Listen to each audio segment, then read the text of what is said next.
a standard trick that you'll see people do once they're comfortable with juggling, doing a standard juggle, is to do something called, I've heard it called towers. And basically what you're doing is you're throwing 2 balls up in the air, and then you're tossing the one in between. So that'll look like this. You toss 1 up and 2. 1, 2.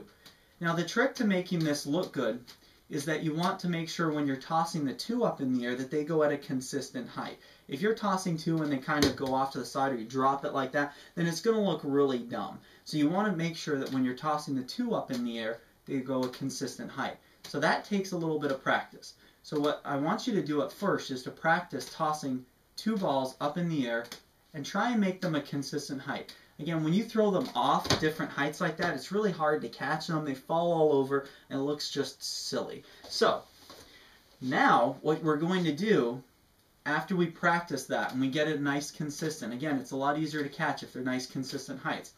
What you're going to do is typically you'll use your dominant hand.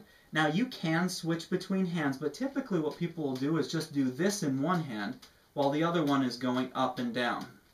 Okay, so this one will be going up and down, and everything, all the real work's done by your dominant hand.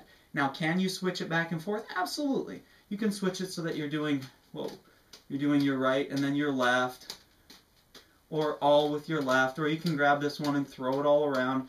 But typically when you're starting, you'll want to start out dominant hand, just so that you're practicing getting those heights consistent.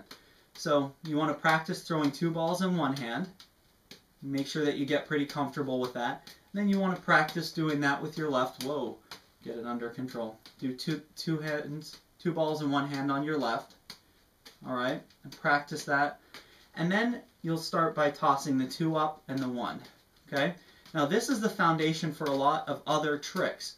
So look at some tricks to do with this as well. But first off, we need to get pretty comfortable doing the towers, all right, up and down, up and down. Takes a little bit of practice. That trick's a little bit more complicated than the other ones we talked about. But again, it leads to some pretty neat tricks in the future. So practice that one, and then you'll get to one of my favorite tricks that's coming up, trick called the crane. Very cool trick. All right, so practice that one, and then you'll be ready for some neat stuff in the future pretty soon.